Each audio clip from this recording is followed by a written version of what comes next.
I basically, my whole business became that. Like I just focused 100% on SEO, 100% on PPC and just didn't do anything else, cut out direct mail, cut out everything Yeah. else. And that really allowed me to do what I want to do and build the lifestyle I wanted to do. So I think, for anyone who's like kind of struggling, figure out what you're good at. It's going to be different for everyone, and just try to do more of what you are versus try to be someone else.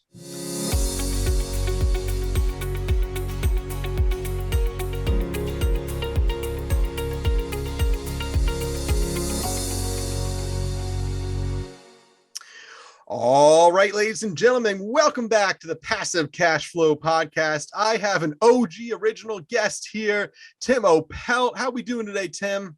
Oh, gee, I like that, man. That's a great intro. You should be like an announcer, dude. I love that. Thank you so much, my friend. Tim, I wanted to have you on the Passive Cash Flow Podcast because we got started a little bit in real estate. I know I helped you get started. You worked for People's Capital Group years ago, kind of putting signs on telephone poles, completely in the trenches, like didn't know a thing about anything. Just met you at a real estate networking event, fresh out of high school, college, or where were you fresh out of? I was in college. You were in college, you were getting that degree, doing real estate on the side, and you're like, hey man, I just want to do this wholesale thing. I think I could do very well with it. Where do I start? And I think I gave you a big box of signs and a stapler and said, go. But that's kind of the beginning. And now you have that business operating. You've been able to step away from it, start a marketing company. You live in San Diego. So a lot of things have changed. You've been truly able to accomplish your entrepreneurial vision that you had, maybe a decade ago, maybe 8 years ago when we first met or so, right? Yeah. It's crazy to think about, man. I'm excited to dive into it because, this is a special podcast for me. I've done a handful of them now, but like, you say I'm the OG, but to me, you're the OG. Like you're the first person, like the beginning of my journey into real estate. So I'm forever grateful for you, and I'm excited to do this, man.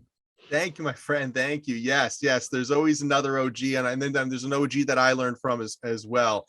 So no, that's exciting, and that we've always had that dream of being entrepreneurs, and it's such a vague word, entrepreneur, and it's so challenging, And I think me and you can both be transparent also about the challenges we face as entrepreneurs, because some mornings you wake up and you're just like, man, I got a lot on my plate. I got a lot of responsibility. It's not all fun. I don't really feel that burning passion you maybe had a few years ago when you started the business. So I know you've had challenges with that. So I want to break into that a little bit. I also want to talk about wholesaling and real estate as well, but that's maybe not as much fun. It's just the emotional challenge of being a good entrepreneur, building your business every day, being an honest businessman, treating others as you want to be treated.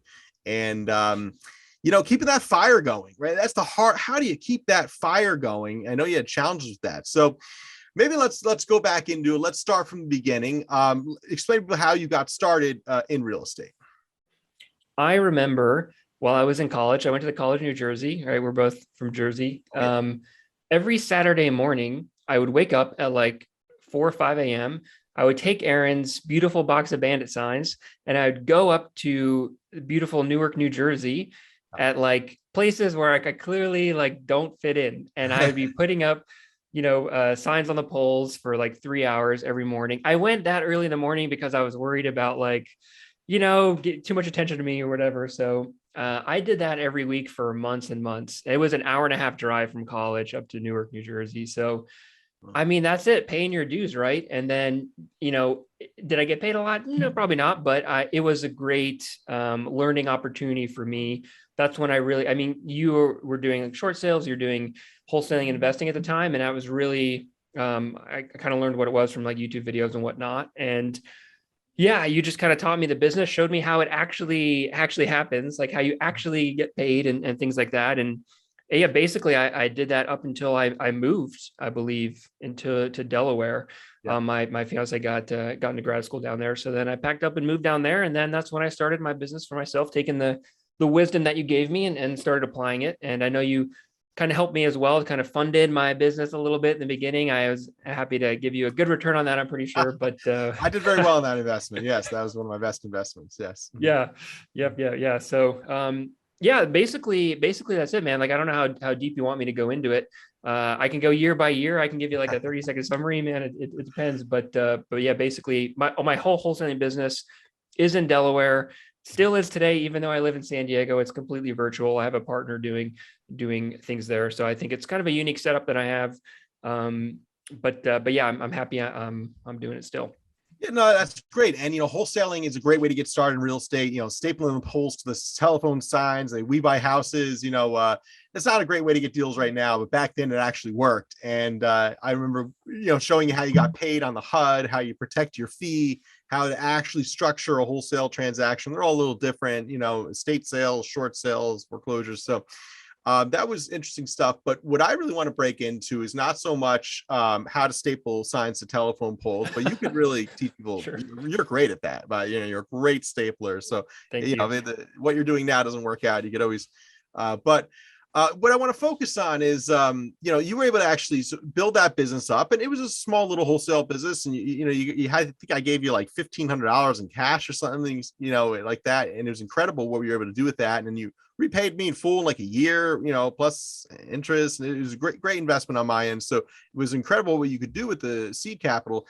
And then within about 3 years, you were able to kind of step away from that business, and it's still profitable. Live in San Diego, a warmer, nicer place arguably than rural Delaware, and more amenities. We'll say more amenities. Easy argument. No, it's a nicer. It's 100 in every way. It's more expensive. That's definitely more expensive. That's for sure. But so that's what people really want to learn about, right? How do you develop a small business with $1,500 in an industry you just learned? You were just the guy stapling the signs to the poles. Yeah. And then within 3 or 4 years, make enough to move to an expensive city and live, it's not like you're living like a king, but you're living comfortably, Yeah. 100%. So it's a good, I'm glad I'm on this podcast now. So a good example. So just 2 weeks ago, we closed a $90,000 wholesale assignment deal in Delaware. So I have a partner who I split 50-50 with. So I took home, it ended up being, I think I got like 39 after, because we double closed on it. So it was like 39. Mm-hmm. I didn't have to do any work whatsoever. Like literally, I don't even know the address of the home. I never talked to the seller. I literally did nothing.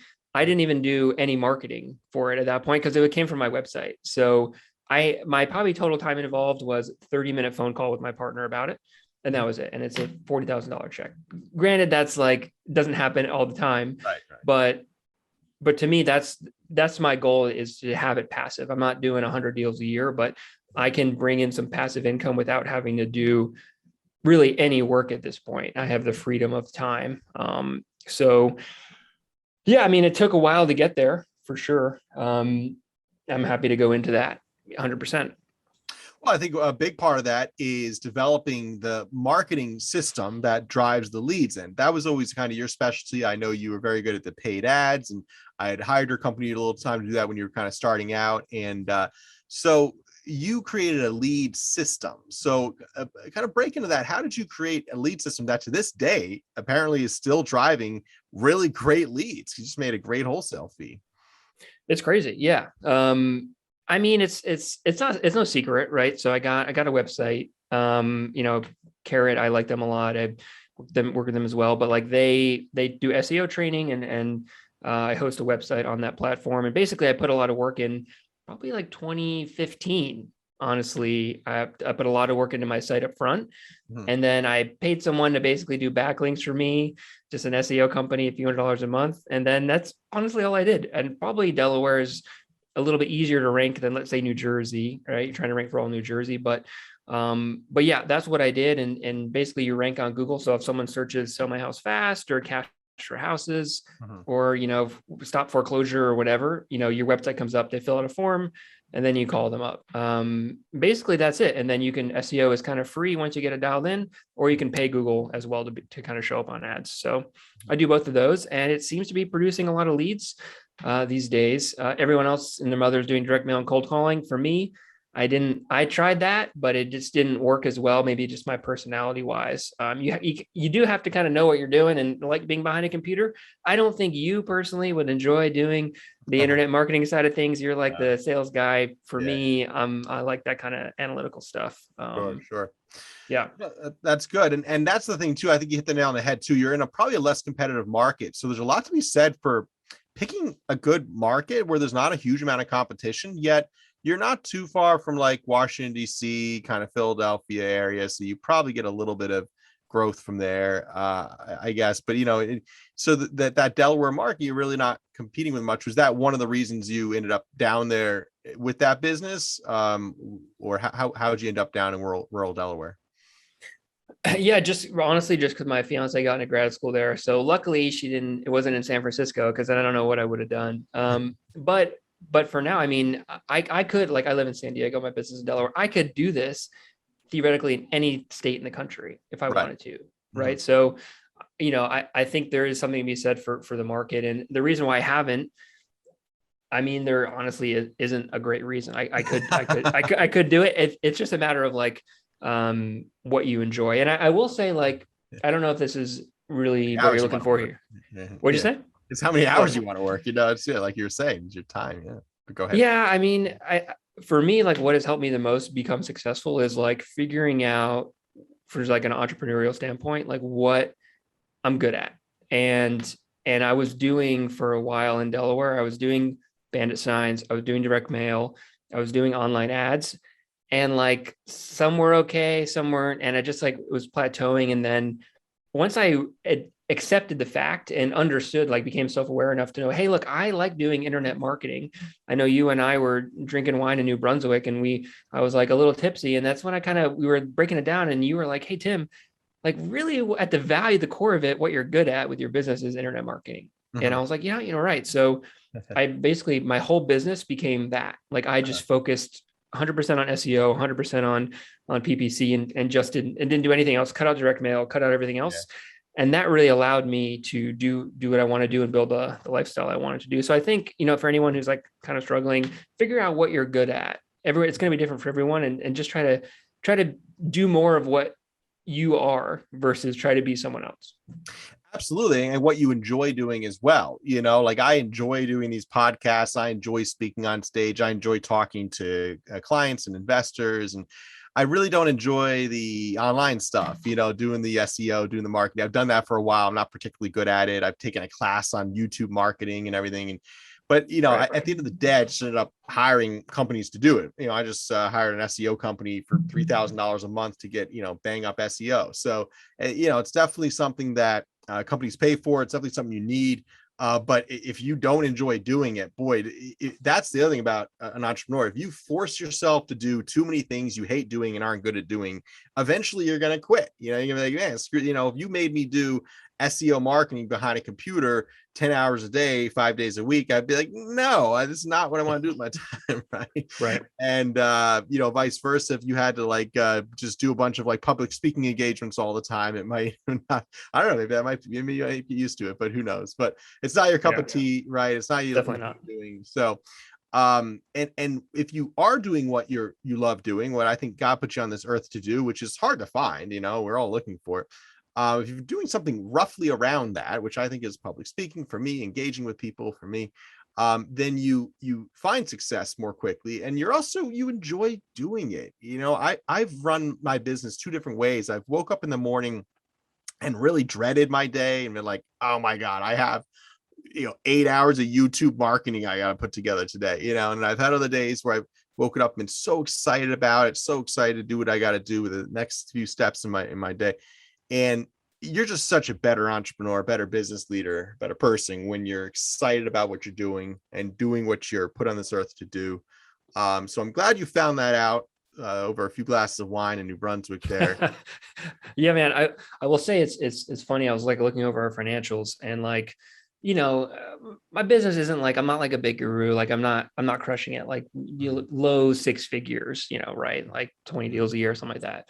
And this past year, I made just as much money in revenue than I have in any other year doing my business full time.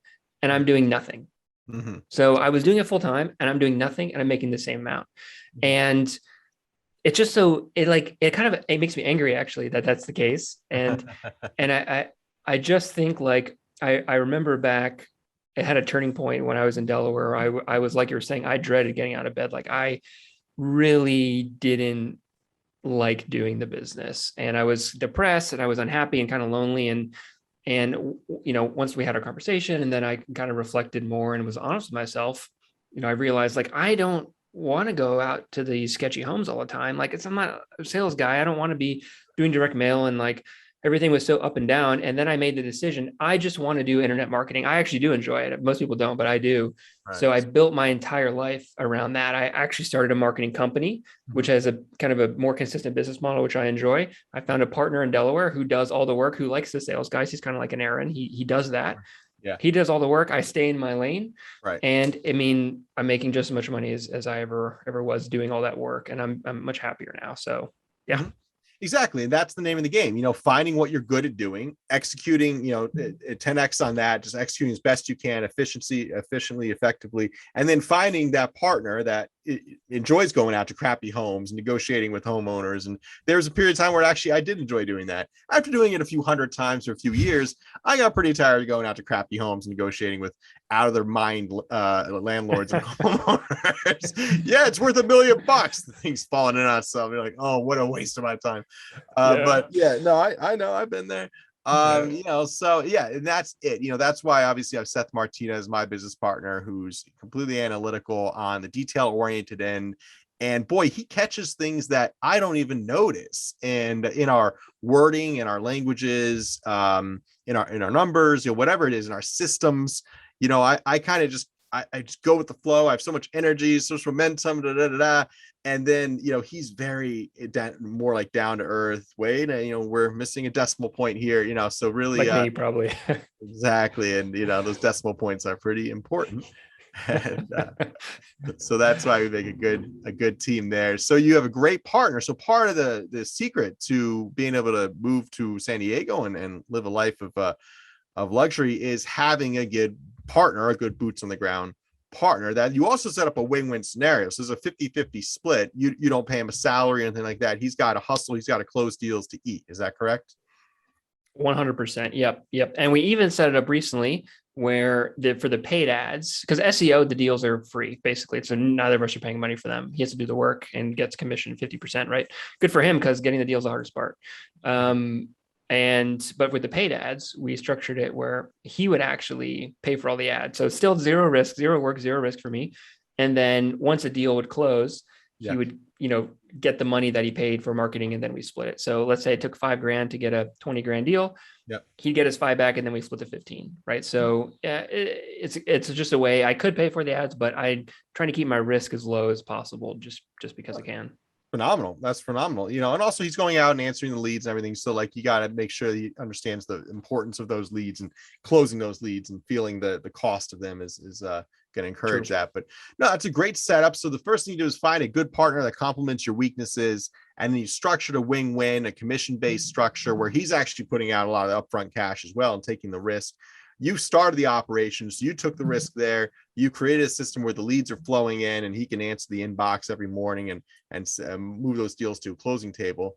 And so it looks like you basically moved out to San Diego and figured, okay, you're really good at marketing, online marketing. So now you've created your second business, which is an online marketing company.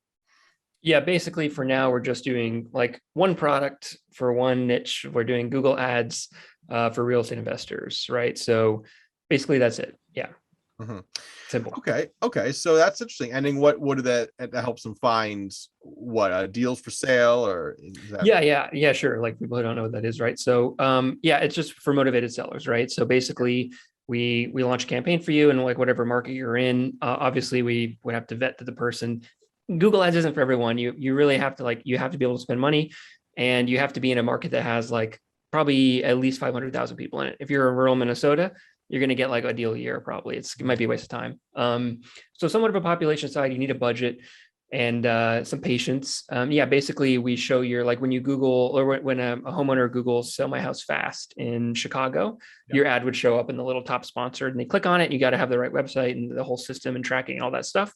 Mhm. But yeah, basically the leads come in to investors' inbox, and then the leads are super high quality, right? So the investors need to call them back within 5 or 10 minutes or so. I think on average, our clients are closing deals every 10 to 15 leads, probably closer to 10, which is kind of Wow. crazy, right? Facebook ads, direct mail. I mean, usually it's 30, 40, 50 leads a deal, but it's Yeah. 10 to 15 leads a deal, which is insane. Like, so my partner, I mean, he's not doing a ton of work, because, Yeah. if you're doing a deal a month, that's 10 leads a month. That's, Mhm. 15 minutes every 3 days. Right. Mhm. So So it's a yeah, pretty good deal for everyone. You it's get a good deal for quality. everybody. Yeah, he's making bank too. Does he do this full time, or he's got another job on the side?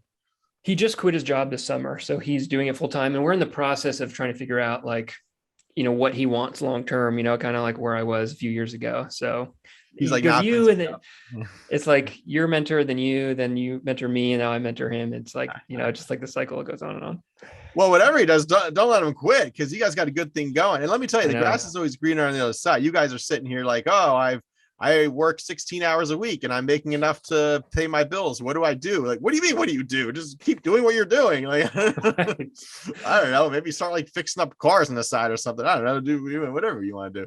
But yeah, that's funny, man. So that, it's funny how human beings are so we're always looking for the next thing, the next level. You finally create a business that's making money, it's doing well, and he's talking about, oh, I don't have enough. Oh, I have too much free time, I guess, right? Or not enough challenge in his life, perhaps, right? Yeah, you're right. I got to crack the whip on him. Yeah, I'm not. He's not going anywhere. I'm not gonna let him go anywhere. That's No, of for sure. course. I, You could I always got to get it set up. expand to more markets. If he needs Yeah. to be busier, expand to more markets. And I mean, that's the great thing about real estate. There's always more of it out there, and you can always expand markets. So no, that's very cool. All right, so you've developed your second business now. You went from stapling signs to telephone poles to recognizing you are an online marketing Yep. guru, expert, and I don't like guru. I don't no, like no, the, I don't like the word guru. I actually hate that word too. I was kind of making fun of you. All right, so I won't call you a guru anymore, but I will. I do want to touch base a little bit more on finding a partner. So how do you Okay, find a really good partner?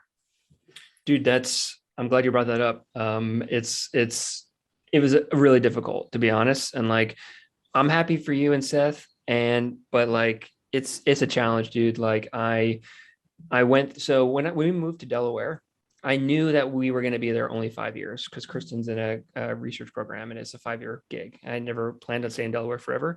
So probably around year 3.5, maybe year 4, I started to look for someone to, handle the boots on the ground stuff. And I always started the business in mind with like process. So I document everything so I could plug someone in. Hey, here's a bunch of videos. Here's how to log into my systems, take notes, track everything, blah, blah, blah, blah. I ended up going through 4 different people. The first guy was a obsessant liar. He quit after a month. He said he had the Wow. flu every week and he didn't. And then the second person, she just wanted some income so her husband could get insurance or something. I mean, it didn't work out. And then the third guy was good, but he decided he didn't want to do it anymore. He was starting a tech company. And so basically, I went to Europe for when Kristen graduated, my fiance Kristen. So it was basically, I think it was, spring of 2019. And we were basically, when we were moving out of Delaware, before we moved to San Diego, we were taking a trip to Europe. And I had a partner lined up at the time. And the week I got back, I had a meeting with him to check in, and then he quit. So it was like 2 weeks before we left to San Diego.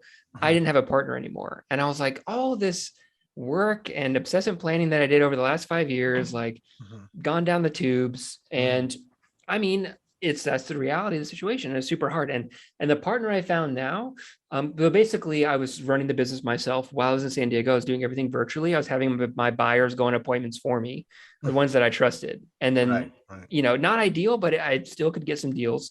Wow, that was it. So you would procure the lead, have a buyer you trusted, not really Yeah. have it under contract yet, be like, hey, go check out this property, tell me what you'll pay for it, basically. Or that's interesting. And I did do that. Yeah. It was I probably guess if you terrible. trust them, I mean, you also knew the market, so you could kind of, if they were totally BSing you, you could probably call it, but And I could get the contract on the phone too. Like I wasn't 100% trust, but like I definitely did that a few times. Yeah, 100%. Yeah, you have to that's really trust the person. Don't recommend yeah. doing it. I wouldn't put that in a course anywhere. But Okay, not in the course, not in the course. Okay. not in the course.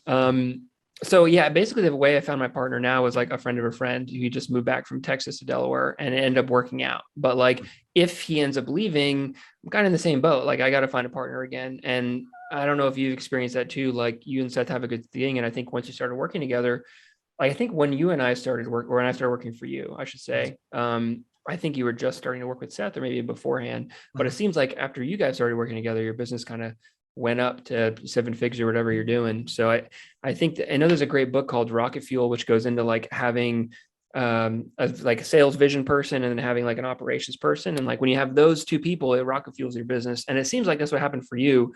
Right. And it's starting to work out for me too. Mhm. But you need to, the hardest part is, finding the partner and keeping them. And I don't know if there's like really a golden bullet for that. There's absolutely no golden bullet to find a good partner. And, like any marriage, it's not always perfect. There's days you disagree. There's days, there's times one partner's doing more work than the other, or one partner's bringing more resources to the table than the other. And, there's times where Seth and I definitely butt heads, but for the most part, we're always respectful and we really stay in our lane, kind of. We also don't have titles in our company, and this works for us. It might not work for everyone, but I don't call myself the CEO. He doesn't call himself the COO. We're both managing members, partners of People's Capital Group. So it's not like one of us is in charge of the other. We're really on the same playing field, same level there. And that's so important when you're a partner. But it's funny, me and him are really committed to the company. If the company needs an extra $50,000 and one of us is more flesh than the other, then we'll put it in, no questions asked, and if I need to travel, work till midnight on something or whatever it is, and get in the car and go somewhere far away or whatever, speaking engagement, then I'll make it happen. So we really have no problem going above and beyond. And when we do that for each other, we recognize it as well. And he just closed a really difficult deal we'd been working on for like 6 years. So I told him I'm going to buy him a Oh, beer. Yeah. oh, that's a good deal. Yeah, I'm gonna Nice, buy him a fire beer. beer. Yeah, 6 years Is later, he gets a beer. Yeah, so would you um, say that uh like is everything 50-50 with you guys, like equity wise, company profits, yes, that everything's split? everything is So 50-50. makes Uh-huh. sense. So one cool thing, like if you did want to, anyone who wants to get into like the online ad space, and I guess this technically could work with anything, but it works very easily with Google Ads. Mhm. We have investors that we're working with. They will leverage their network like no other. So we have a guy who's actually in New Jersey, probably a competitor of yours, and we sorry about that, but we he's launching a campaign in Augusta, Georgia, Uh, right? He because he knows someone who's a boots on the ground person there, and mhm. all he has to do is launch a marketing campaign, and Mhm. then he can start getting leads, and he doesn't have to do anything. And Right. and he's not the only person. We have a lot of investors who will. We have someone in Philly who now has a campaign in Florida, right? Mhm. And they just all they're basically doing is they go out and network and really build trusting relationships with investors, and they'll just work out a marketing structure to split revenue, and they can scale fairly quickly across the country because virtual wholesaling, or probably mainly wholesaling, is much easier than it used to be. So you're not just a marketing company. You help people kind of structure the businesses, like you just explained. Well, not really. I mean, that's kind of on them. But like, so let's say you're running ads with me, right? You're paying me a monthly fee, and Mhm. I'll run the ads in whatever market you want me to do it. And then you come to me and say, "Hey, Tim, I want to open up in a different market. I want Yeah. to open it in a second market." So then let's Mhm. say we pick Chicago, and then basically I will open up that marketing system in Chicago, Mhm. and then whoever your partner is in Chicago runs the leads. You split it, however you want with the marketing dollars Yeah. and the revenue. But that's becoming more popular these days. I'm Yeah. probably going to like try to make a course on it at some point, because scale, I think you can actually scale fairly quickly if you have good partners in different markets across the country.